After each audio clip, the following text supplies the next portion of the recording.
Check the mic, we're going live. Stories told, they rise and dive. Topics fresh with every spin. You won't guess what's coming in.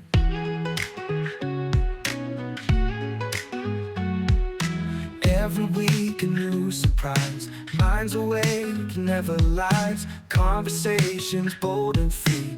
Tune in now, just wait and see. This podcast is uncalled for. Catch us here, there's so much more. Laughs and tales you can't ignore. A journey that will leave you floored. In the night or in the day, just press play, we're on our way. Voices sharp, opinions bright, talking through the day and night. Guests and hosts in perfect. All right, everybody, welcome to the podcast. We've got returning to the podcast, Andrew Rainey. And we're going to talk about this election that just happened. First, before I get to the meat of things, I want to apologize to anyone outside the United States who might be listening. We messed up, and that's what we're talking about today. And I want to start by reading a post-election statement from Bernie Sanders, dated November 6, 2024, out of Burlington, Vermont. Senator Bernie Sanders, Independent, Vermont, today released the following statements in response to the outcome of the 2024 presidential election. It should come as no surprise that a Democratic Party, which has abandoned working class people, would find that the working class has abandoned them. First, it was the white working class, and now it is Latino and black workers as well. While the Democratic leadership defends the status quo, the American people are angry and want change, and they're right. Today, while the very rich are doing phenomenally well, 60% of Americans live paycheck to paycheck, and we have more income and wealth inequality than ever before. Unbelievably real, inflation adjusted for weekly wages for the average American worker are actually lower now than they were 50 years ago. Today, despite an explosion in technology and worker productivity, many young people would have a worse standard of living than their parents. And many of them worry that artificial intelligence and robotics will make a bad situation even worse. Today, despite spending far more per capita than other countries, we remain the only wealthy nation not to guarantee health care to all as a human right, and we pay by far the highest prices in the world for prescription drugs. We alone among major countries cannot even guarantee paid family and medical leave. Today, despite strong opposition from a majority of Americans, we continue to spend billions funding the extremist Netanyahu government's all-out war against the Palestinian people, which has led to the horrific humanitarian disaster of mass malnutrition and the starvation of thousands of children. Will the big money interests and well-paid consultants who control the Democratic Party learn any real lessons from this disastrous campaign? Will they understand the pain and political alienation that tens of millions of Americans are experiencing? Do they have any ideas as to how we can take on the increasingly powerful oligarchy, which has so much economic and political power? Probably not. In the coming weeks and months, those of us concerned about grassroots democracy and economic justice need to have some very serious political discussions. Stay tuned. And we're about to have one of those discussions right now. So. Yeah, I remember I had to actually go to his website to read that. I mean, over the last 8 years, they the social media is pretty much kind of just like mass media or mainstream media kind of. It's hard to find. He doesn't show up on your feed. But yeah, he had kind of a general calling out there. I can't remember the last words, but yeah, he phrased it kind of interesting and a bipartisan kind of everyone kind of thing. But yeah, I mean, the white working class, that's kind of one thing that like the media, I think, once again kind of focused on, and that kind of like the '08 Obama people who then didn't really show up in 2012 or maybe went from, in particular, I think it was the Obama '08 to the Trump 2016 people. But yeah, I mean, Bernie always, especially the 2020 campaigns, kind of have that whole coalition on that. So yeah, but other than that, yeah, pretty much agree with them. I could kind of elaborate on all those kind of various things to a certain account, but yeah. I think we will. So, first of all, I do put some of the blame on Biden, but probably not for the reason that a lot of the media would have you believe, because the media are saying he messed up by stepping down later than he did. I'm of the opinion he messed up in 2020 when he named Harris as VP in the first place, because let's be honest, of the candidates that stepped up for president in 2020, she was the least prepared. She came off as a empty suit, didn't know what the hell she was talking about on anything, really. And that's that perception in my mind never really went away. All right? She reminded me a lot of some of the Democrats that have been getting elected here locally. I don't need to name names because you know who I'm talking about. Yeah. Yeah. Yeah, I mean, Harris, they were trying to basically kind of push kind of an establishment candidate since all the way back in 2016. And so, you know, it's kind of one of those triangulated, a bunch of polls, trying to figure out everything. I mean, she herself's a pretty good person, but it's just the kind of pressure around her and, you know, being kind of told what to do, kind of a very structured, very establishment, very big donor.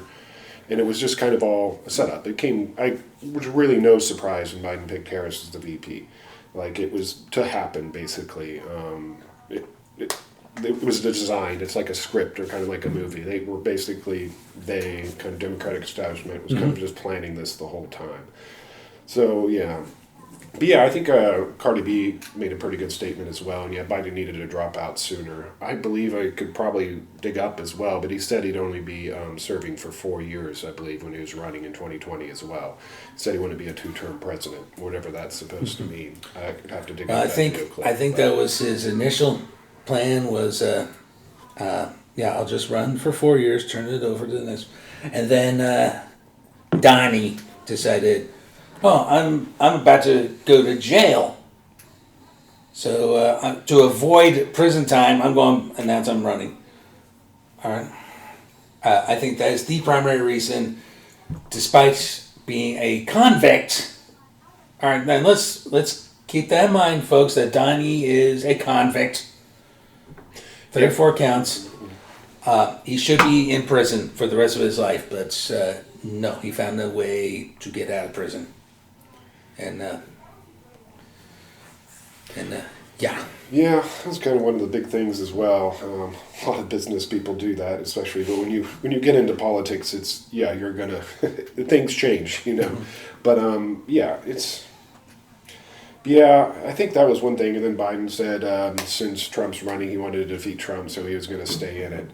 But I mean, like his health was deteriorating for a while. The presidency will do that to you as well. Remember, like Obama, like you could see it on his face, like 8 years. Yeah, hard. 8 years. Yeah. But and I think that was the main thing. But not having a Democratic primary, I think, was another. Once again, looks like a setup. But it didn't help Harris at all. Yeah. It depressed our voter turnout enormously. We didn't kind of do our cat herding, so to speak.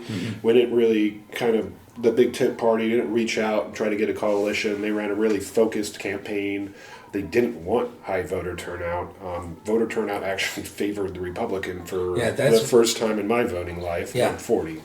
But that hurt. So once again, the whole, there should be something kind of an organic discussion, but the fact that they're kind of setting things up and this is the way it's going to be. And then it kind of was also quite authoritarian, which kind of really nulligates your whole Trump's a fascist kind of thing when you're being fascist-like, basically. Yeah, Or exactly. trying to instill someone. So, I mean, that didn't help at all. And so when people are, But there's lots of things you can go down the list on it as well, and they kind of did the typical. Well, we don't need the grassroots; we'll go towards our donors, and it's like, you threw $1 billion in the election, you still lost. You can't just buy things, Exactly. including democracy. So, I mean, it was the first time we lost the popular vote by like 4 or 5 million people. It hadn't been that way since, I said, my entire voting life. I voted Kerry. It was my first election. So, Okay. yeah. But, yeah. Mine was Clinton the second time around. Yeah. I vaguely remember those days. I was born down the Reagan days, which really a lot of things started to shift. Really. Carter was also, but Carter still cast a vote on this one as well. After he turned 100 years old, which is pretty impressive. So, you touched on a couple of things. Republican light. That's a big thing. And that's the same sense I get from the aforementioned local Democrats who are getting elected. A lot of them former Republicans themselves. All right, and you talked about this whole idea that America has shifted to the right. Yeah, a lot of it can be blamed on Reagan for pushing his tax cuts for the wealthiest. To hell with the middle and working class and the poor. That's when our wealth inequality started, like Bernie was saying as well. And it hasn't been this bad since the 20s, and then we all know the preceding 2 decades there as well. And it Great really Depression. skyrocketed during COVID. And Trump personally led as well. But the bailouts as well just went to corporate pockets. The billionaires just, got even richer. Meanwhile, small businesses were just where everyone being else bought up just for got pennies on the a dollars. series of checks. Not for a whole lot. That's when it really ballooned. Reagan would be another point. And I think we've far surpassed the 20s, but of course, inevitably leads to a Great Depression, just like a bubble that's going to burst, like the housing market, which was, I believe, $30-some trillion. But there was a Bernie-led kind of a bargain, but it was partial out of the Fed. The Reserve would happen during that financial crisis. And it's about $12 trillion bailout.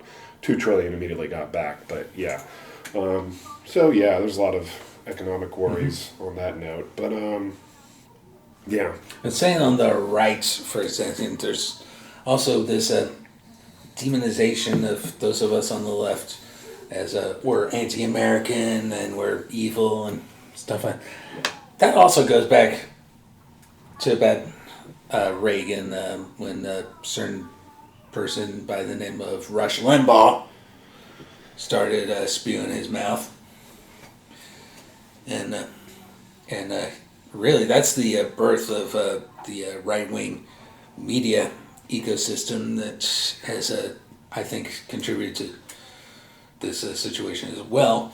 And then on the political side of things, you have Newt Gingrich when he became speaker in '94. Going and then impeaching Clinton for bullshit reasons. He was impeached for getting a blowjob. Yeah, not job related. Something that's kind of humiliating. It reminds me a lot with the pro-choice stuff as well. And that is, it's kind of a trolling technique, but it's the hardest decision women's ever have to make in their life sometimes. And it's very sensitive. It was ruled private by the Supreme Court. Basically, you're not allowed to have access to those because they're private medical records. So having something on display like that, just talking about your sexual life on stage, which is something the LGBTQIA community too kind of gets put through as well. They get put on a pedestal. That's something we could all agree is pretty private. Minus maybe a few exceptions, but it's really not relative to anything. But kind of the weaponization. Our system's always been kind of adversarial, but things are just becoming increasingly partisan as well. And it's, calling the other side traitors and whatnot. There's really, it's what you kind of call a hyper-partisan or a hyper-dichotomy. Right. It's extremely, it's bad. Or kind of. And like I said, the right-wing media sphere doesn't help either. There's the people that started with Rush Limbaugh, they moved on to Fox News and all these other right-wing media outlets. Can we stop with this whole mainstream media is liberal nonsense? All right. Again, I worked in media. I worked in public television. About as nonpartisan an outlet as it gets. Right?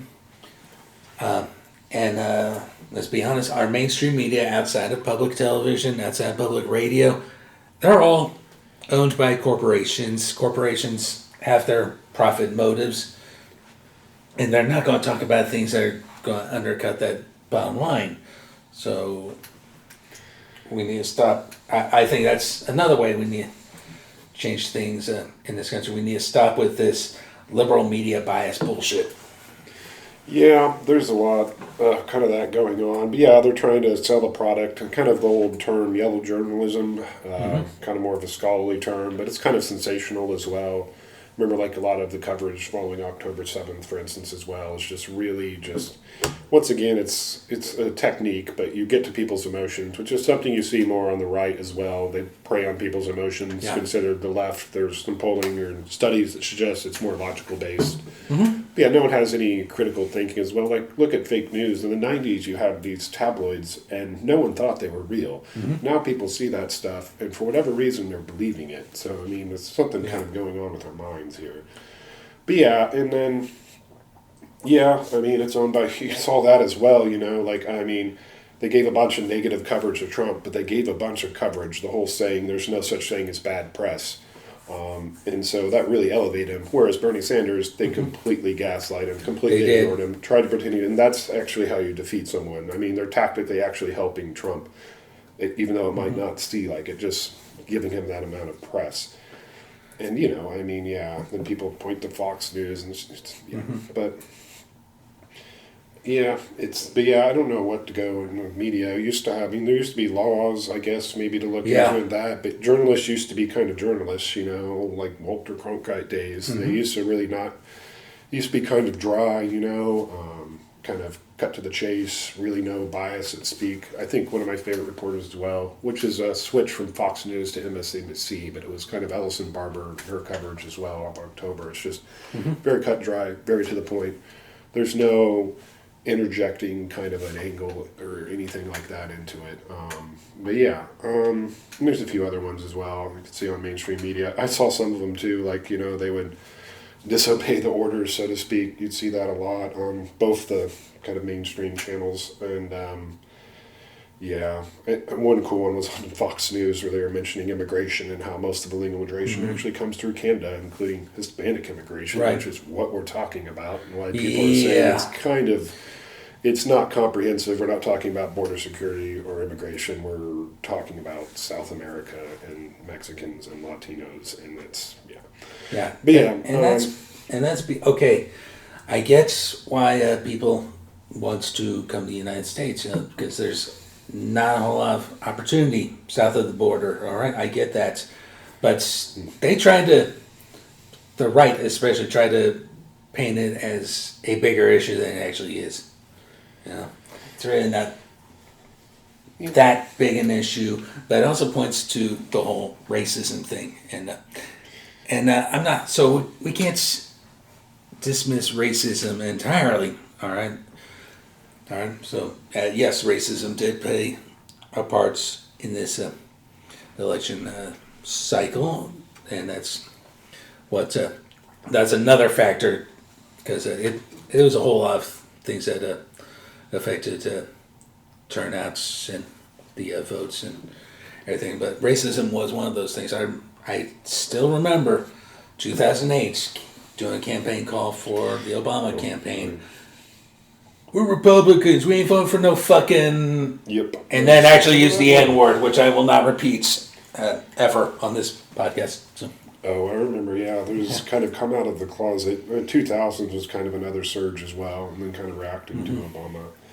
But yeah, it's kind of the typical pointing to the other, you know, kind of a villain, so to speak, which is like racism is a tenet of kind of fascism and authoritarian. Yeah. Like if you knock out that leg, it really can't stand without having Yeah. a boogeyman of some sort, so to speak. But yeah, that's one thing that was kind of played on Yeah. there. But Anti-black, anti-Hispanic, anti-Muslim. And, those three, Yeah, the those three Muslim groups in trouble, man. particular, and It's not all it's not all Republicans, but there's a faction there that kind of switched over in the Yeah. 60s. And yeah, I remember too, like early 2000s again with Iraq, Afghanistan, technically a war. We haven't had one, I think, since Korea. But yeah. anyways, yeah, they kind of got better on it too, but kind of addressing it. But yeah, I don't know. But then the Democrats tried to get a campaign on that and play that angle, but I don't know what was going on with that. I guess the thought that came to my head as well is it's kind of getting worse as well. Things like the social media has kind of allowed, like, Yeah. kind of gets into some other stuff, but it's kind of allowed like an echo chamber, and it's getting bad. It was kind of a marginalized thing in society, but now there's an actual Yeah, political absolutely. faction there, and I'm kind of wondering how much sway they'll have. But yeah, it was. No one really kind of noticed as well until like after. There's a lot of things that happened in 2016, like after Trump was elected, that kind of threw some things into question around some bells. Yeah. But yeah, I don't know. Like yeah. But here's the thing about the Muslim. I'll just because I touched on that, and we got time. We did the podcast at KC Fringe this year, right? And our last guest was a woman from Palestine, or rather, she has a Palestinian father, and had been to Gaza a couple of times, and talked about just how horrific it is, and how she still has family there. And if I get thrown in jail or deported because of what I'm about to say, so be it. But I don't want my tax dollars going anymore to supporting a fucking genocide. All right. Yep. And I am going to throw Ukraine into this because technically what's going on there could also be classed genocide. I'd rather my tax dollars go there to save Ukraine, and because that's just wrong too. All right, what Israel is doing is wrong, and what Russia is doing is wrong. Yeah, still there's a lot on Ukraine, but yeah, the Israel-Palestine conflict was kind of one of those again things the kind of media I think kind of hyper focused on. Yeah, it's kind of I think when we're seeing a Carthaginian siege, but yeah, they're basically denying resources they've done in a while, which denies economic developments. Like Bernie mentioned too, it's starvation. Biden actually forcibly opened up a dock, and we were doing repair drops to provide food to prevent that. Right.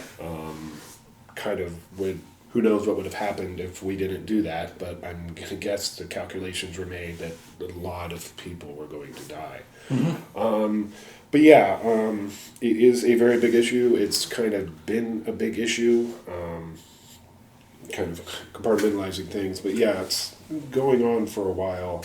I mean, you could look back too on that, kind of where the founding as well. And I think another thing that Trump did as well, when you moved the capital to Jerusalem, which the original UN plan was to have that be a internationally governed city because of the religious sensitivity. Exactly. So that's you're basically kind of basically starting something, so to speak. It should be no surprise if something's going to happen once you do that. I mean, to kind of thumb your nose or kind of turn your back after doing something like that is kind of suspicious. I think the circles as well, the Bernie circles, there's some report as well I have yet to review as far as them kind of tactically letting it happen or something like that. Yeah, I mean, outside of that too, once again, they picked up on that as being the big wedge issue, and I think that is a big issue, but I think there's also a lot going on. You remember like the sheriff's race, for instance, we had that same 10% dissent, And that's like with write-in, there's no Democrat running. I think you and me and some other people were like, well, go in there for a name on the ballot. But anyways, like that's kind of a thing. And also, it was 20, I think with the votes, the primary here as well, but 25% dissent with Trump in this state as well. And I think the kind of people elect him as well. There's also very suppressed Republican turnout. A lot of it, you had mentioned, well, Republicans are kind of coming into the Democratic Party. Mm-hmm. It's kind of moving, almost becoming a moderate Republican Party in a way. It really is. It really is. Like they've also, yeah. They've pushed progressives out, and Orly made it so that progressives couldn't get, well, yeah, that's been true for a while now. I mean, I'm living proof that progressives can't get elected around here. So, as is friend of the podcast, Amy Bell, you know. We both ran for office. We both ran against people significantly to the right of us, and who got the support? Well, the person that's further right, you know. Yeah, it's kind of the whole. And you mentioned 16 again. Hillary Clinton, someone raised Goldwater Republican, ran against Bernie. Yeah, she'd play it back, but yeah, she had it was kind of an odd name. I think she actually went to like one of King's speech as well, but yeah, it was kind of a stark contrast. But yeah, on that one, actually, I think it was Mitch McConnell and Bernie were the only people that ever marched with King. But once again, that was the 60s, and as I said, the Democrats were, that's kind of where everything switched. Yeah, the big party switch, yeah. Well, obviously what happened, the Republicans were kind of guaranteed the black vote, so to speak, which you can kind of see now a little bit, and then they weren't doing anything. It was just kind of assumed on, maybe some peanuts were tossed, and then And then LBJ signs the Civil Rights Act, and that's when the party switch actually happened. Assassination. Yeah, I think that, and when you come out with something there, Trump tried to. He could have tried to opt into the Black Lives Matter thing, which was kind of interesting.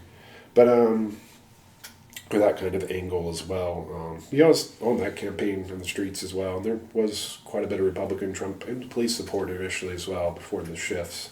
But yeah, it's a little bit different, but it's similar as well on that note. But back to that. Yeah, I don't know. It's another thing too. It reminds me of it's kind of like a polished thing as well, but it's kind of, I want to call it kind of like superficial politics, but like these typical campaigns as well, like compared to Bernie, they don't really take a stance on issues, won't want to talk about anything, identify, kind of run a bland, leave to the imagination campaign, spend a lot of time on makeup and public speaking and stuff, and don't really get into anything. Again, since it's local without naming names, but for one race, I approached both candidates, and one's I approached them about an issue, and they're like, well, I'll look into it, I'll go there, and I'm going to see what's going on. The other one's like, let me know when you want to campaign, and I'm trying to see where you stand on something and see if you'll, once elected, do anything.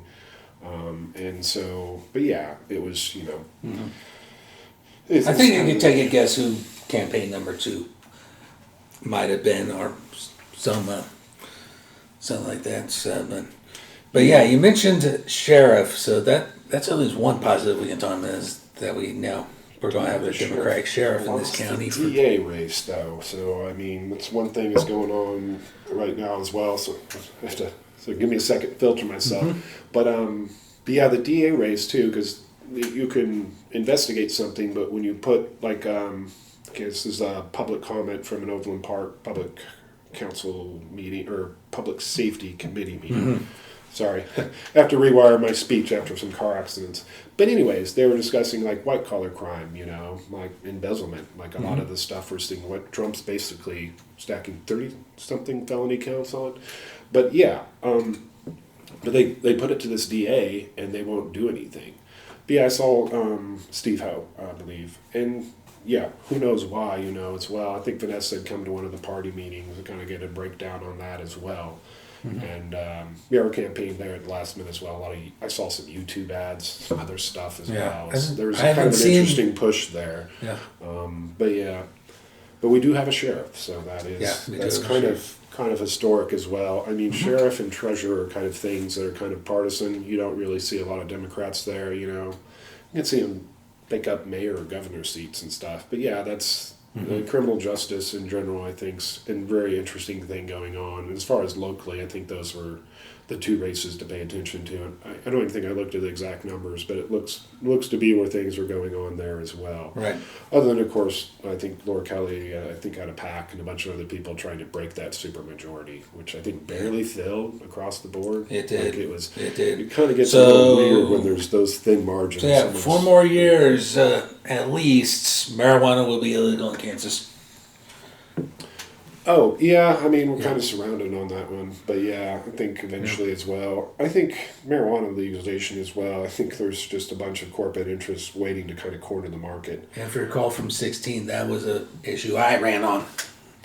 Yeah, I think it's kind of a big one as well. It's kind of anti-authoritarian. It's a single issue as well, so kind of get voter turnout, It's kind of what they call a touch and feel issue. If you yourself knowledge or know someone, I think in Kansas a lot of it was the medical side as well. That's kind of where the polling suggested as well. Yeah.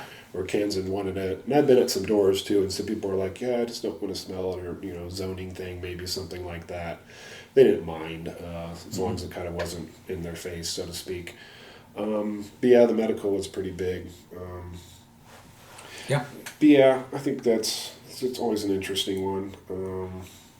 I think the Northwest as well, kind of drugs in general. There's a lot of those nationally as well, not just marijuana, but drugs, prostitution, and gambling as well. There's been quite a bit of activity on gambling as well. Missouri just legalized sports gambling. Yeah, which has been legal here for a couple of years, but now they can do it across the state line, and it sounds like they passed that amendments to decriminalize abortion in Missouri as well. Again, something right after Roe fell was on the ballot here, and we said, we want to keep abortion rights for women in Kansas. And yeah, quite a bit of attention. We wouldn't really know here because we don't have the right to petition to have things on the ballot. Exactly. The legislature has to do that. Yeah, that's a quirk of the Kansas way of doing things. Because Missouri, you can put stuff on the ballots, and it's kind of been there's a lot of progressive ballot initiatives that have passed, which just once again I think kind of just reveals a very hyper-partisan atmosphere. Missouri's kind of very dissatisfied with the Democrats. The Claire McCaskill race, I think, kind of really exemplified that. Once again, nice person, nothing against her, but like the campaign staff, the apparatus, who has your ears, they were kind of wrong on everything they were opting to. They're like, oh, nothing like this will win, and then the ballot initiatives, which they're saying would never work, are like 2-1, so you're wrong. Or your advisors are wrong, I should say. Yeah. But I remember them reaching out as well. We used to have our rep here as well, which of course it's kind of a big blue dot and a C were kind of here, and then they split along state lines, which of course kind of diminished things here as well. A lot of the Bernie support, or the kind of Bernie wings, kind of faded off since 2016. We've kind of seen things kind of cycle in the party there. But yeah, I mean, we had basically a historic kind of swept the undecideds. It was about a third Hillary or whatnot, and then basically got 2-1 basically throughout the state. Correct. It was about to be 75%, and CD4. Then there's some weird stuff that happened. I have some reports of, appropriate or not to talk about. Wanted to get into like phones and the sports gambling. Wichita, why we can't have nice things in this state? I swear to God. Yeah. Cook Brothers, Masterson, Wagle, I could go on. Yeah, and Trump had a pick from there as well. He came here to kind of save face as well. Pompeo. The Hillary campaign as well, put in office in Lawrence because they're about to be a non-viable candidate. They barely hit, once again, that oddly hit exactly 15% to have any delegation from the main block of Lawrence, which is just a fascinating place, by the way. A lot going on there. It always has been. It's been burned down twice. It's poor Lawrence. But gerrymandered into the first district. Yeah, Wyandotte got put in with CD1, and then they tried to screw over Charisse as well, moving it down south. She just picked up support. What was that, a 20-point victory? They just love her down there. So it's like, Yeah. and once again, like, Charisse is a great person as well. She is. I mean, the campaign apparatus as well. She seems to kind of push back up against a little bit. I see her few policy positions here and there. I think she'll kind of distance herself a little bit there, which is also just kind of a Kansas thing as well. Like, we're kind of, when I was campaigning as well, I'd be like Johnson County Democrats, Kansas Democrats. I distanced myself from the DNC and a lot of the federal stuff going on. Yeah.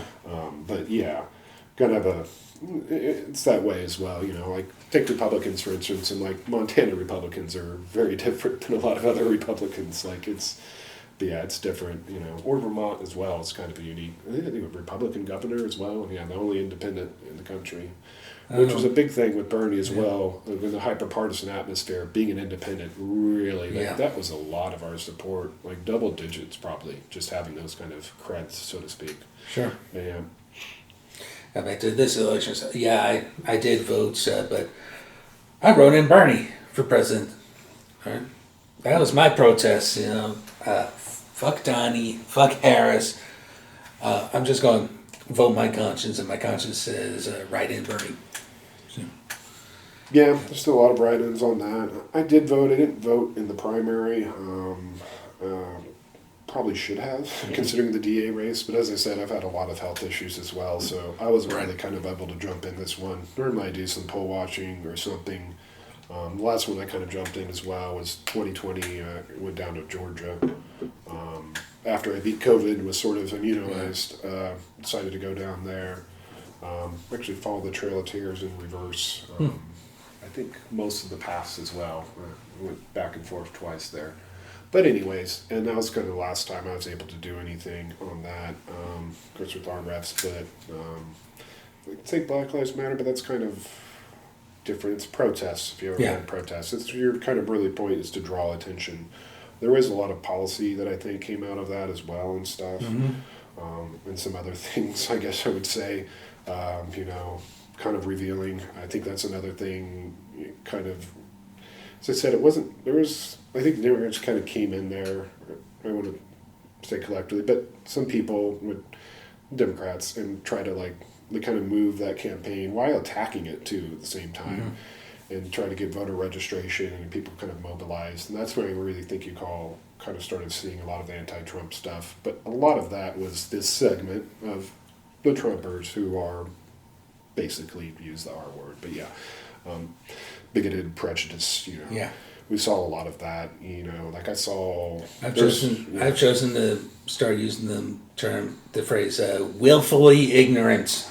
Yeah, a lot of people just don't know, but there was kind of a segment there as well, and I think I would probably say there have been Trump voters, but that was kind of the one things we're up against, like the Proud Boys here, which is another kind of thing in the local elections when they cracked down on some protesters. I didn't get to attend that one, but later they ended up finding out that they did that at the bequest of the Proud Boys, who said, well, if you don't come in and shut these protesters, we will. So the cops arrested protesters targeting the lawyer right off the bat. We had lost some good people, citizens of the city, county. They moved away because of that. They kind of got scared out of town by some, frankly, bigoted white boys. Right. And then some other things too, like Trump, basically hired a hit squad on this one guy who was, the legalities, I think he was attacked with pepper spray, and someone had a knife, and he opened fire. It's murky on whether or not it's self-defense or not, but no trial. I think marshals around in coordination, allegedly, with not law enforcement, came in and essentially assassinated someone on American soil. Pretty bad. But I was kind of going on back into that. But I think you're, to stay focused, back to the local elections. And kind of like I was saying, I've had health issues, so I wasn't really able to jump in. I think some people might also have health issues or kind of did their service time, so to speak. But a lot of people just didn't care, as I said. And I think you just really saw that. A lot of the big talking point, people are saying 20 million, but I think my math shows 16, 17 million last votes in 2020. The first time Democrats, I'm still registered with Democrat, have lost the popular vote. And yeah, I mean, like on the presidential election as well, like this state wasn't going to flip. There was some polling that showed it's quite different from the election results. That's another part of the reason I felt safe to. Kamala Harris. That's another reason I felt safe to write in Bernie was. It's not a swing state, yeah. So like people are going at each other's throats, and I've seen a little bit of that as well.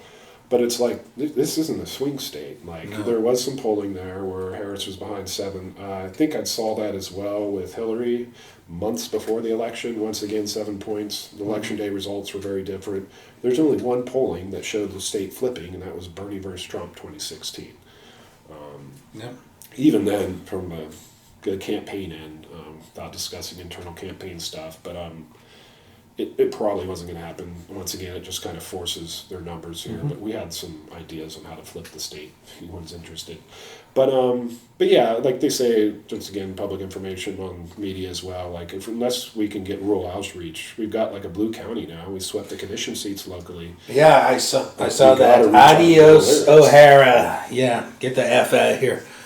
And yeah, maybe I'll finally get that petition turned into Mike Kelly about, hey, let's see about getting some rail in Johnson County, the street, light rail, some light rail or streetcar or something.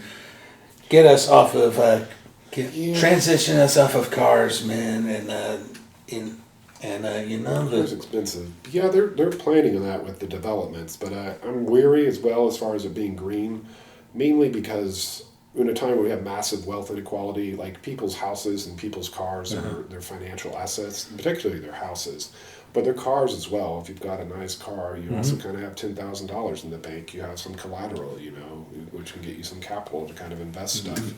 Not like small business can really take on the titans right now unless we enforce antitrust law for once. And it's funny you mentioned cars because I've been having a lot of car troubles myself, particularly this year.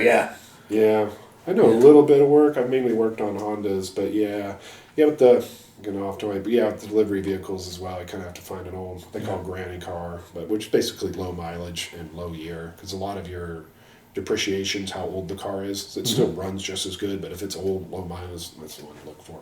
Right. Yeah, I can talk about that with you later. Those apps are just horrible as well. They're way lower than the minimum wage, and a lot of it too. Like we're making our money off an oil subsidy basically, because it's like we have a car that costs maybe 20-30 cents a mile to run, but we're getting a tax deduction there, and so we have no Social Security credit. We have no retirement as well, and the government as well isn't going to be properly funded. Like I remember someone who voted for Trump as well, but they were like these things like. They're not going to tax overtime work, and it's like 40-hour work week, but also like we have to pay for that. Remember Brownback, which is one of the reasons we're wildly popular, is because the state really didn't like Brownback, lowest approval rating in the nation. But yeah, it also bankrupted otherwise pretty good Kansas economics. We kind of had money in the bank for a while, and kind of put us into the red. We're still kind of trying to run off of that. We use in kind of Kansas Democrats, I guess you would say. But yeah, we do a lot of that coattail riding, and a lot of people are just kind of scared to take policy positions like Bernie did, like Feel the Burn. Great policy team, like especially rural as well. If you look at like the farm program as well, I remember from Iowa or some other instances, some other examples of policy I could kind of sift through, kind of prove my point. But yeah, just took a stance on just about everything. Right. Like there wasn't any, I don't know what they're going to do. It's like, here's where I stand. This is what I'm going to try to do.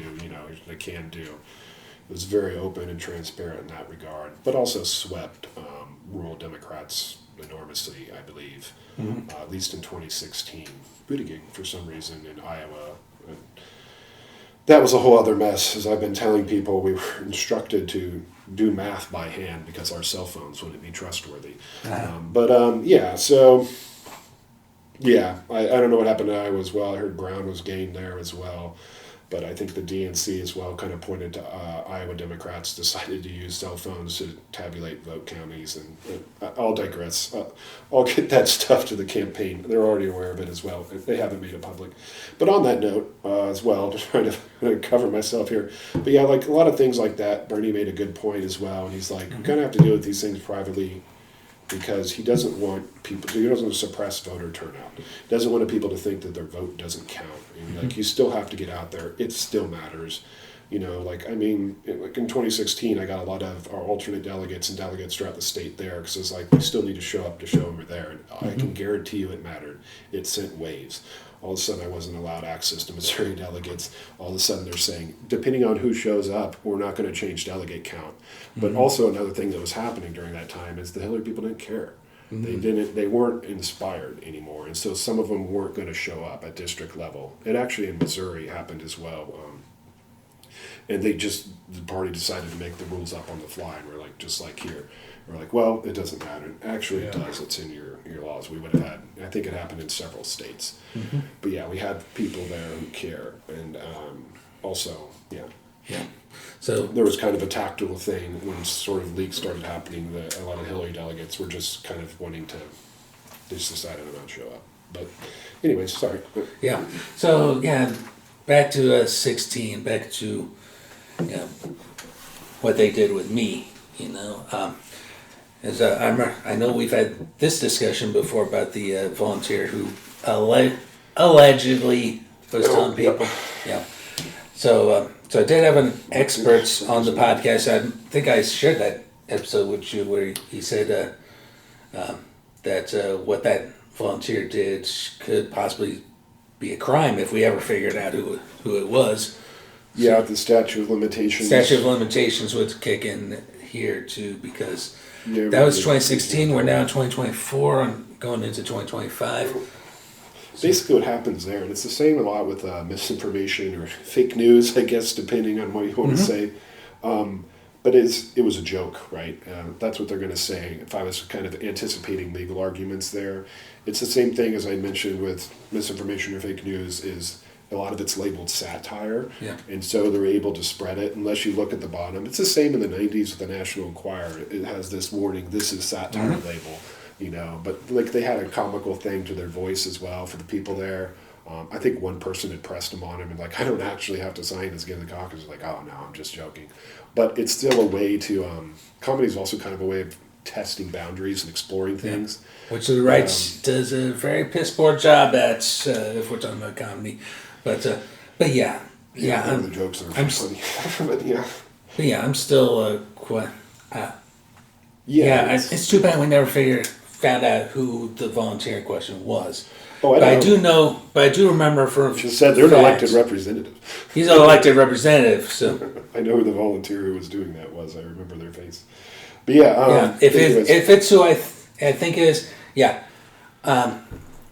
Can we get someone to run against him? Talk to him as well. Yeah. Well, once again, kind of getting into details, we're playing this little game. But yeah, there was a primary involved with this Johnson County race. It's also kind of things in ways, but the Trumpers, I guess is what I call them, did as well. And they, get involved with the primaries. Whereas around here, also locally, there was another race I heard, and once again, rumor, you have to be verified before we're going to has to be verified before we can. Which is also not to name it. But anyways, it was a race where one party official told another party official not to run. They weren't even running against each other. But a lot of people won't want people primaried. And you see that a lot in like legislatures, where basically things will kind of die in committee because they don't want the vote counts. Because if something goes to a vote, say the state legislature, or even at the city council, or the county commission, and then we can campaign on it. Otherwise, can't really, unless there's a record, unless you can at least, even if your vote's going to fail, but if you can get the lines formed, so to speak, I probably shouldn't be using military analogies, but you have something to campaign on, and you can basically kind of debate things at that point. With that campaigner, back to that, there's just a lot of those election kind of shenanigans as well. Once again, I don't know if appropriate as well, but like there was report as well, like someone was, back to the 2016 caucus interview we're kind of going into, but there's some election shenanigans for sure going on there. I will say that I never signed off on the vote tiles because I was able to verify them. It's also something to kind of talk about the campaign with, but someone signed off on them and it wasn't me. I'll put that gem out there. there was a lot of those kind of shenanigans that happened in the primary. Those things, just like negative campaigning, they suppress voter turnout. I think that's one reason when people drill Bernie, like, why aren't we talking about this? Is because we still want people to go out there. We've been dealing with this. It's not like it's been ignored.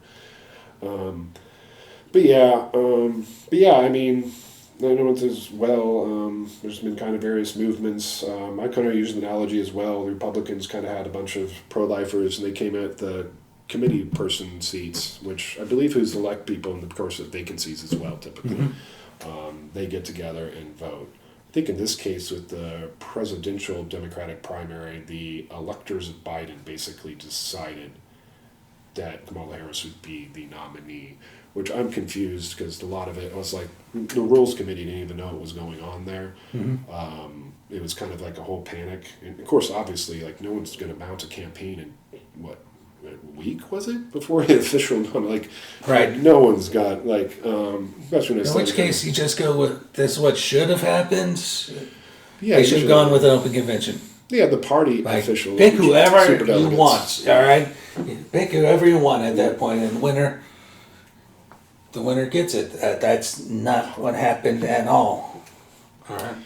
Yeah, that was just kind of a bad thing, and I was just I was checking my pronouncing it as Kamala Harris, right?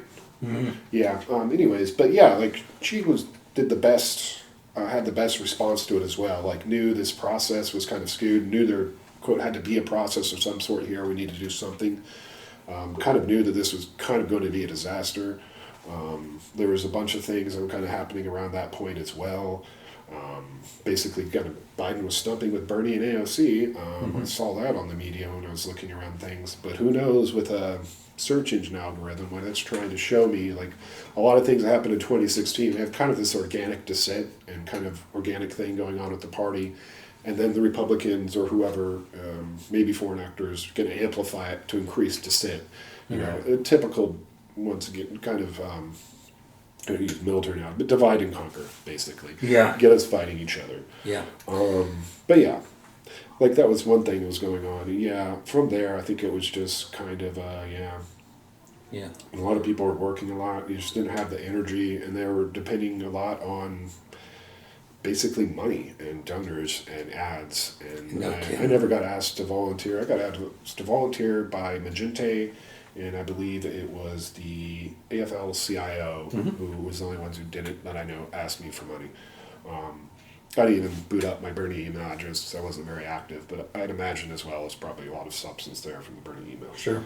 But anyways, so yeah, yeah, it's kind of, yeah, what do we do, you know? Yeah. But yeah, I need more energy. We need primaries. We need Yeah, new and blood we do constantly. need- we Like, do no one need should really primaries, be in and this that long. We you need know? primaries, and we need progressives to win Before in those years primaries. Me in 16, Kalkara in 18, and that's the race I think you were talking. I know you were talking about Kalkara and Brandon Oh, yeah. Woodard. Brandon Woodard, by the way, needs to not be in Topeka anymore. Yeah, like, well, he's going around, he's giving speeches, and he showed up to our revolution as well. And they were kind of like, well, he's going to win, and like, like like the thing with our rev is like, we don't want to endorse someone who's not going to win, and it's like, grow a pair of, you know, like Endorse like, who- like just who- like what's going on? Yeah, endorse Yeah. who comes closer to fulfilling that message that your group is embracing. Someone who Yeah. possibly committed a crime and Were we not going to stand by someone who's not essentially like a Bernie-crat? But yeah.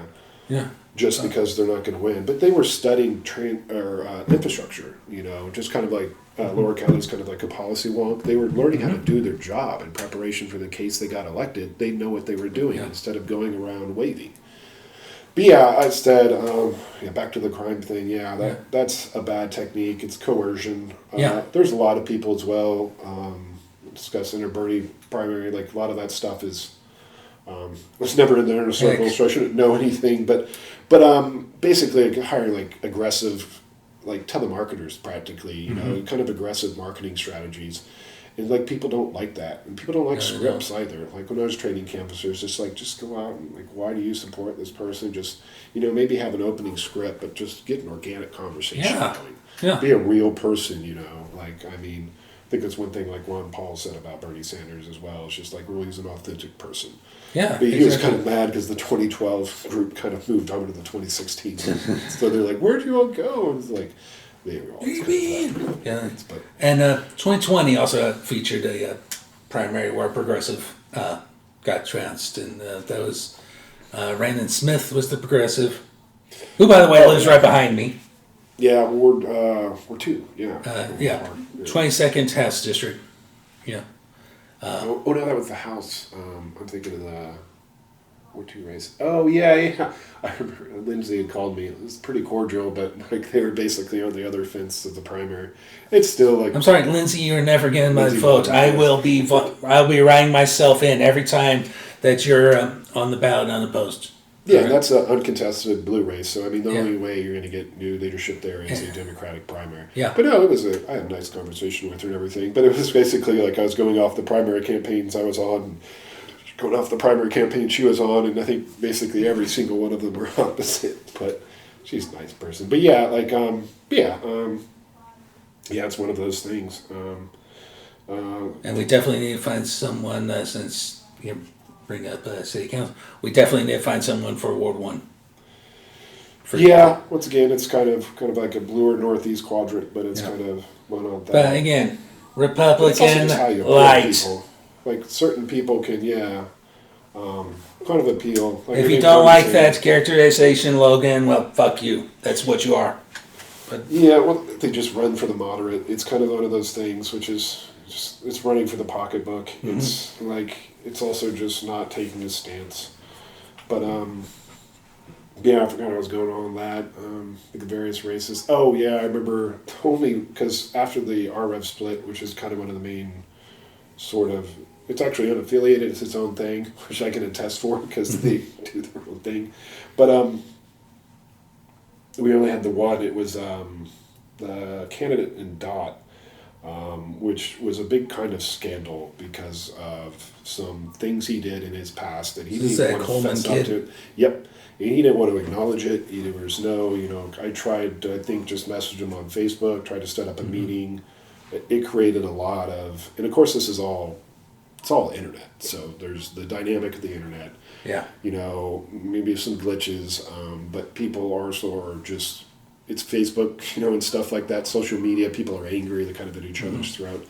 But that kind of created a really kind of big divide. But the RREV Kansas as well, unanimously and fairly immediately released a statement denouncing it. So that's all I got to say on that. Mm-hmm. But yeah, oddly, that was kind of the only candidate kind of getting the attention. But there was kind of a lot kind of going on just on that note. But 2020 is kind of this other thing. But I think like the runoff was kind of a thing that happened in 2020, and then also kind of the energy is just kind of different. But I think it's mainly kind of a real backlash against Trump. But when you run a negative campaign and be like, I'm not the other person, all you're going to eventually do, and I think there's scholarly articles to attest to this as well, is eventually just suppress voter turnout. Yeah. People are going to stay home. Give them something to run on besides, I'm not so-and-so. Yeah, or a future to believe in or something to believe in. One of the Bernie give us like Bernie. Bernie, give us something tangible, something that we can work towards. And candidate I like write-in candidates are a lot of times, or third parties. Yeah. But that's why they're kind of important, especially in races that aren't contentious with the electoral college as well. Yeah. You could even perhaps had some flanks. Usually you'll see that, but I think the Harris campaign just exclusively focused on the swing states. I think one pundit was saying kind of trying to build a wall around them. And that's there's opportunity here. You could have actually made a run at Kansas, apparently. Yeah. When you're at 3, 4, 5 points, you can throw a few chips that way and at least mix things up. But they did not have a 50-state strategy really. I think something claimed they did. And credit to Howard Dean for coming up with the 50-state strategy because that helped get Obama elected. No question about it. It doesn't. It mixes them up. Like when you're thinking about how opposition is going to relate to things. And it's another thing too with early voting. There's exit polls or there's data that people have. And so when you do that in campaign, not to get into campaign strategy too much, but people know your moves at that point. There's so much early voting that people knew exactly kind of what was going to happen from that. And a lot of that was on the Harris side. So they're able to kind of triangulate past that, what they need to do and where, as far as, various math. Sure. And on the Electoral College, are you of, like me, of the opinion that it's probably time to... Yeah, I think a lot of people will point to Nebraska. I think Maine might also have it as well, where maybe Nebraska and Maine are the only districts, two that would give us a little bit, which Kansas deserves, right? At least give us one blue vote here in Kansas. Yeah, right? that would make more sense. But yeah, I mean, it's kind of like a state thing. I'm trying to think back to the founders' intentions there, and like, I also, it's like any law as well, kind of look back and see why it was written. So to try to see what they're thinking there. But yeah, like Kansas is kind of different, like we have kind of 50 different states or kind of little countries, so to speak. Yeah. So I think it's trying to give them a voice, and it's kind of maybe a diversity thing as well. But yeah, I think congressional districts could probably serve that even more. I think the original First Amendment as well would have given us a U.S. House larger than India. But it was a fixed, not an apportioned thing, so they didn't really envision population. They just artificially kept it at 435. Not many people even thinking about their great-great-grandchildren. Like, there's a lot of doomsday scenarios as well, despite wealth inequality as well. I think there's just a lot of, is the world going to kind of end stuff? Like the rate things are going, the plans to colonize the moon, and it's like, okay. I was hoping to avoid the religious right angle of this, but that's exactly why they would get behind Donnie and not do anything like clean up the environment or address genocide. Or I think they won 8 times. Well, in terms too, like we're kind of approaching that. I think it's, as I said, it's one of those things as well. It kind of makes my stomach turn a little bit, so I'm trying to appreciate my own boundaries while kind of addressing things. Yeah, it's bad over there. But yeah, other things as well. I think I was mentioning kind of get off the rock thing. And Elon Musk, that was kind of another thing, and exactly how much, billionaires are influencing election. You basically have 2 billionaires kind of teaming up, and what kind of in-kind contributions there might be out there. There's the one where it's getting the law, but it's just basically $1 million if you're a registered Republican. Like, you can't buy votes, literally. You should. Yeah, you're not supposed to. Yeah, that's. There was someone sued over it, and it's like, why would the government not step in and challenge that law? But yeah, it's technically after voter registration. It's kind of a reward if you're a Republican or whatnot. But yeah, it's weird. But yeah, like their whole plan as well is to, as far as future thinking, I think is where I was at on this. That's my grandfather said as well, like think long-term planning as well. He did a lot of municipal stuff, and that was kind of his thing. Think into the future. Basically, how Overland Park ended up being almost as big, or second largest to KCMO. But no one's thinking, But I think Bernie's thinking about his grandchildren as well. I think he has a future thing. And he said, like, the really most important thing is to have a habitable planet. Yeah, exactly. We're not going to be colonizing space. This isn't a sci-fi movie. We're not going to be colonizing space anytime soon. At least not. Not at the rate. Probably just a couple of outposts here or there. But we need to clean up this planet, and that's a big issue of mine. I'm not a father, but I am an uncle. Yeah. But money in politics as well, like financial interests, the ones, the drill baby drill attitude and stuff like that. I saw Biden signing an order as that. Apache Stronghold has a campaign on Oak Flats as well. It's a big copper mine. They're just letting some, I think it's a UK Australian company, come in and just bulldoze the sacred site. It's ridiculous. There's just a lot of that going on, and it's just kind of destroying our home, and there's no long-term plan. We just think we have unlimited resources. There's a sustainability kind of movement going on, and how we can kind of keep things going. But yeah, I mean, things like, we do kind of need green transportation, and kind of a local thing. But yeah, I think some of the people behind some of those, like the carbon capturing machines, which those are a joke. But yeah, there's a lot of, as a lobbyist once said in Kansas as well, it's red meat on the table. So when you try to allocate funds to address something, a lot of people come up with ideas. You got to kind of dig into the details, or the devil's in the details, things with that. But yeah, there's a lot of, like the building incentives as well. It's like $1 million on what, like a $500 million freaking deal.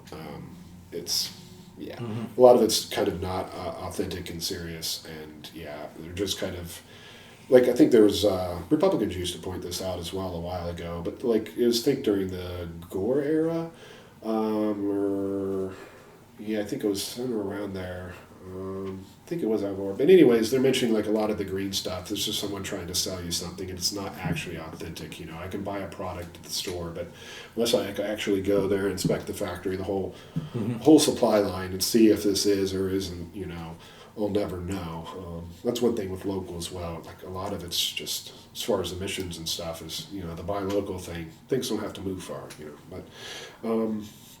But yeah, I mean, that's ultimately kind of behind everything. But the polling as well is money in politics. And there's no one who doesn't disagree with this, other than the people who, or the ever-increasing small percentage of people, are basically just trying to kind of control things. But yeah, it polls at like 95%. It was, I kind of called it our general lit, but it's wealth inequality, and it's separation of classes, and basically just, it's not just even them having a lot of money. It's kind of an old, not to quote Putin, because I know we're not. But he's basically saying they would have been fine if they just stayed on their yachts, But and basically they're not only wanting incredible wealth and luxury, but they're wanting to control people. They're wanting control and power beyond. You're getting into that. You're not kind of staying on your yacht, so to speak, enjoying your cocktails. You're getting into politics, kind of controlling things, and they're really kind of seeing the billionaires and that kind of upper class. But it's also like, what do you get for someone who has everything? What are they going to do, When you have something just based on growth, and it's like they've accumulated unimaginable wealth, they can just buy a company like Twitter if they wanted to. Yeah. And it's like, what else do you do? And that's exactly what happened. You get a God complex going, and then you want to kind of control people as well. I mean, you get into all that. And, But yeah, I mean, post-election as well, like, I really am kind of worried about women, and kind of seeing a lot of that anger as well. And as I said, a lot of that's the campaign strategy, when you're like trolling people's emotions, and talk about something as personal as abortion, like on a stage. Right. No wonder people are going to get incredibly agitated. And then, meanwhile, I see like a lot of people, I've seen several times, like people just basically, they're Trumpers or Musk people or whatnot, and they're like trying to like, I don't know, get with these people or what. It's weird kind of stuff going on. I remember someone talking about delete your menstrual timing apps, and it's like, I didn't even know those were kind of. Well, we're guys that we don't have to worry about that sort of thing, but yeah. But there's a lot of concern, I think, as well, especially when you're like, there's like the abortion amendments as well. There's no rape, incest, life of the mother. There's no exceptions. Like literally, something you could go do is to go rape someone, and then they're going to force you to have that kid. Yeah. It's a very conquering, domineering kind of atmosphere going on. And,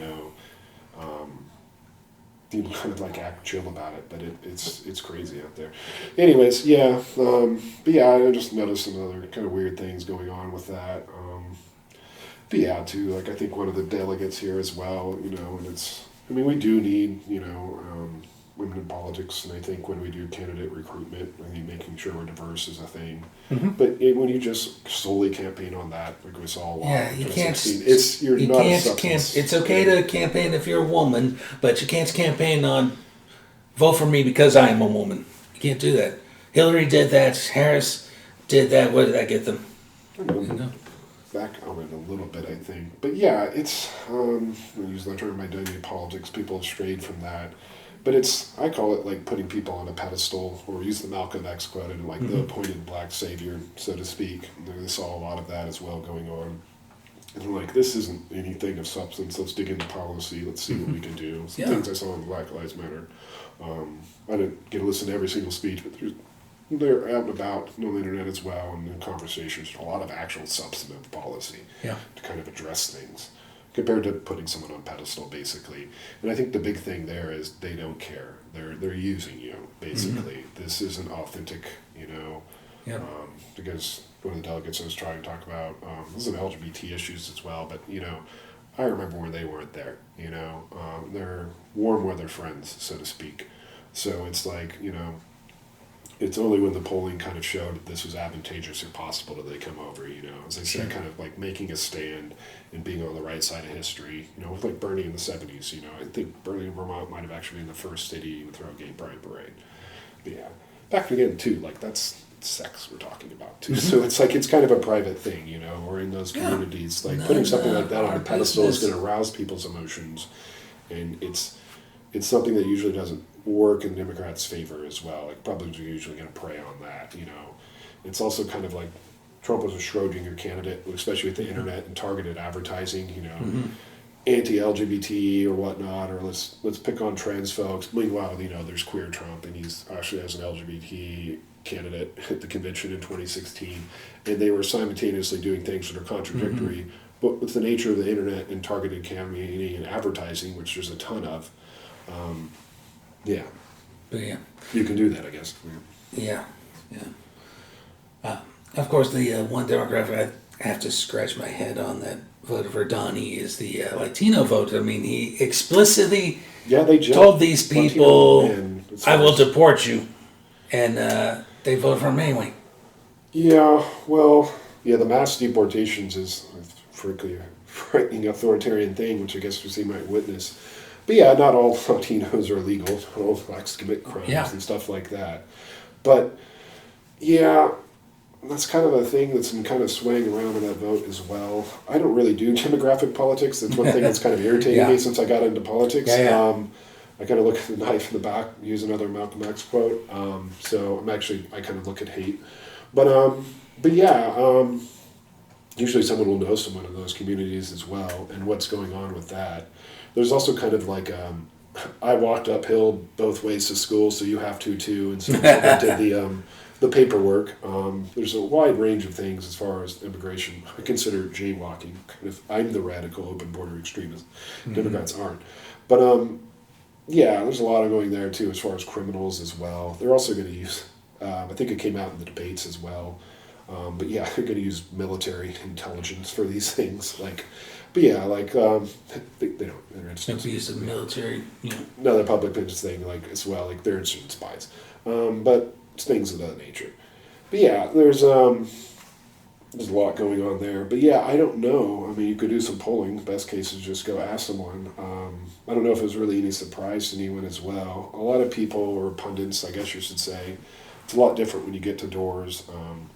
We'll mention like Cuba and Florida and stuff like that. But I think it's just people are people. There might not even be a thing there, but I don't know. It'd be interesting to look further into, I guess. Things immediately jumping in my head on that one.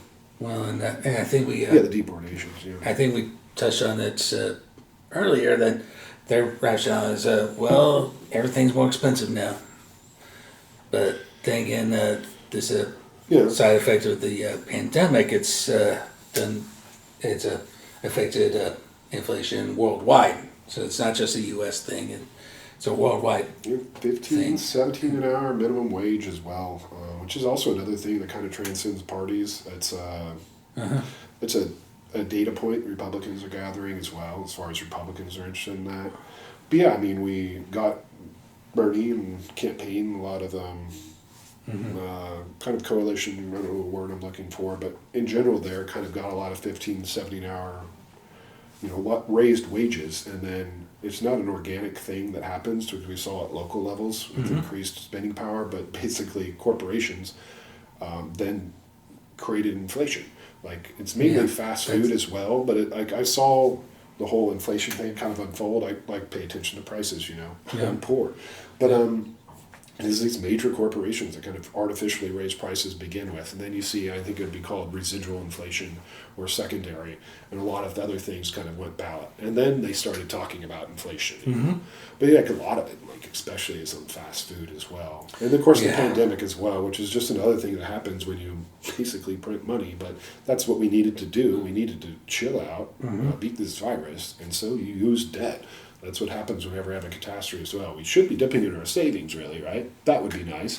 But if not, you take out a loan to get through a tough time. That's what If you use can your get credit one. cards for. If you have a hard time, yeah, and you need capital as well. Like like a lot of these green things about not having a car or a house, or we'll put you in a $10,000 house that I'm sure you're not going to own either. But it doesn't matter if you did. It's not even, but it's like trying to sell a suit. Like it's probably not worth anything. But yeah, yeah, and so yeah, I mean, it's just something that kind of happened, and it's just, use Warren's quote as well. She kind of was able to kind of get in the middle of some of this stuff as well. Too big to fill, Yeah. The bank's too big to fill, but also they're too big. You need to be enforcing antitrust law. It's another thing as well. I've talked to a staunch conservative as well numerous times about that. I was able to get an agreement there. Like, why aren't we doing that? Like, I think Microsoft was kind of one of the big ones on that as well, or looking at Google as well. I theorize that I have to get a Google phone to de-Googlefy something because of remnants of antitrust law. Right. But yeah, I think they did it with AT&T as well. Like in the 90s, you come in there and you break stuff apart. But yeah, stuff's just getting bigger. It's consolidation after consolidation, merger after merger, deregulation. Even here locally as well. If I found some embezzlement by a group with ties to Egypt or something around here and presented it to the DA, you're not going to charge. But yeah, that's just that way everywhere. They're not going after them. And a lot of times they got an army of lawyers. They're too big, or own politicians, or various means. Especially with mass data collection and data brokers or whatnot and everything. It's just at a certain point got to do something. Things will happen organically as well, and usually when you don't get ahead of things, those are always the more doomsday, not the good ways, I should say. Yeah. But yeah, it's bad. But yeah, I don't know what to do. I think like the opening statement as well as you had on Bernie, the one that I reflect on as well. I kind of forgot the wordage once again, car accidents, but I do remember he's kind of like calling out the anyone kind of thing. It reminds me of Brand New Congress as well. Kind of a nonpartisan, a really kind of, because there has been a lot of political shifting as well. Mainly people sitting on the couch, which I think also Bernie called as well during all this, because they were trying to say, well, what would happen with people? Would people go third party? They're going to switch sides. And he's like, I'll tell you what they're going to do. They're going to sit on the couch. Well, once again, knows what's up there. 16, 17 million people compared to last time, plus population growth, number of registered voters. Yeah, a lot of people just sat home. And that, of course, will affect down ballot as well. It will. There's another statistical anomaly as well in that where Trump did better across the board. It's usually something you don't see. It would be worth looking into as well. I don't know what's up with that. It's kind of weird. Just like every single, usually people in politics will do demographics. A lot of these are race, gender, college education. They hardly ever even pull anything like, a political issue. But yeah, did across demographics. It's kind of weird. But yeah, Latino men, there's another one. I don't know. It would be interesting to look into. I kind of saw that coming for a while, I guess you would say. And there's another thing I saw coming on as far as demographic collection, which I'm probably just going to refuse at this point. It's there to try to help disadvantaged communities, you know, which was kind of Bernie's original mayor thing. That's what that's there for, is to try to make sure nothing's going on there. And if it doesn't have anything to do with that, which at this point I don't even know if anything is being done about that. But yeah, back to that. There was a separation, but yeah, like there's the whole Latinx thing which Democrats came up with. With me, it's what language are you speaking, so I can talk to you, really, right? So with me, like Spanish speaking or what language? Canvasser, phone maker. But yeah, there's also white is another thing that showed up a lot. Hispanic white or Hispanic non-white. I don't know if that data point is explored in that as well, especially when we're talking about a small segment, which I think has grown bigger under Trump. I'm kind of referring to there. But yeah, it'd be interesting to look into those numbers. I haven't seen anything as far as on that, as far as where white Hispanics voted and non-white Hispanics voted. Be interesting to try to pull that up. Could Google it, but yeah. We're also in a library. Great place to go look at stuff, and there's these ancient artifacts here. They're open from left to right. Books, yeah, they're very easy on the eyes if you want to take in lots of information instead of a meme. But So shout out to the local libraries. Yeah, you check can go those there out. and tell them, I want this book, and they'll go get it for you. Yeah. If you find it. or if you know how to look up the books, you can look Or up talk to your yourself, county you know. commission and be like, will you tell them to get me this book? I want to read it. And Yeah, it's I anonymous, guess, check that. I mean, if you're in the library, you know, if you're paranoid like I am, like, yeah, but. Right. And I guess it's a good, I'll go and close with this. I'm sorry, Spanish is a very widely spoken language Yeah, I've been trying to learn in a this little bit. country. I took it at West. Cherokee, I want to learn that one as well. I do. I Yeah. think I picked that one up a little well. It's kind of weird. Yeah. But yeah, a little learning older. But yeah, like they say a child has all the phonetics as well. But I have some Cherokee phonetics as well. I've been playing with that one. But yeah, Native American language preservation. But Spanish is the biggest one. Spanish, yeah. It's the You go language into to learn any here. you go to any Spanish is fast good. food place nowadays. They do a good job speaking English, but it's not a bad idea to learn a little Spanish. Yeah, and a lot of them too. Like I've been trying to learn my Spanish, but a lot of people are like, "Oh, I know English," and it's like, "So you did? I was just trying to learn Spanish." And so it's like I don't know who's been like approaching them, being like, "Oh, you Por have to learn favor, tú English." hablas inglés. But yeah, the big thing on that as well is like I remember in the protests a bunch of South American flags and Hispanic people protesting with us, and over time I think they have gone somewhere, and so I think that's kind of a thing going on as far as quote the Constitution as well. When you prohibit immigration to these lands for political reason, that is why we tactically declared war against England. Right. It could be Britain at the time, 1700, something. But anyways, Also, a good portion of our country we One of the won complaints. from Mexico. You know, there's an economic national security, but I think it's Yeah. not only racial, which it obviously is, but also political. Yeah. And I think that's a lot of things, what's going on there. We're going after political enemies as well, which is something we should probably reflect on as well, when, you know, and be consistent about. That's once again a kind of like Republican light, but are we just not as bad as them? You Right. know? Like, it's kind of a general theme. And so to just, you know, but let's be something completely different, you know. Yeah. But yeah, or opposite of that even, it would be nice. Like, let's not go after our political enemies. But in that case, I think, not really Trump, go after all the oligarchs and billionaires and whatnot. Yeah. Like, they're all, this is rampant, you know. Why do we have this one case kind of popping up on this, you know? But yeah, which we'll probably see more of as well. So you step into politics, it's like, what is there saying, like, if you forgot what you did in your 20s, like, go ahead and run for office and someone will figure it out for you. Like, but yeah, like, you'll get attacked. It's also just kind of a thing if you have any skeletons in the closet. But yeah, get ahead of them, right? But yeah. I'm in zero fucks left territory politically, so that's totally all right. All right, well, we're gonna have to wrap up because we've gone long today. So. I'm gonna go move around myself. So. All right. Well, thanks everyone for listening, and we'll talk to you next time.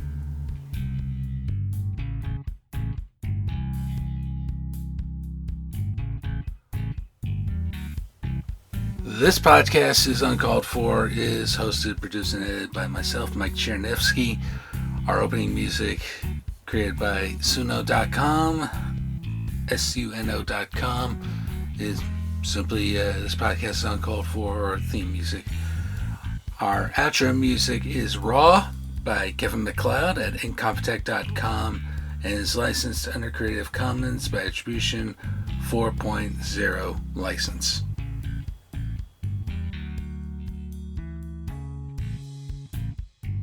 Please support the podcast and purchase our exclusive Uncalled For merchandise.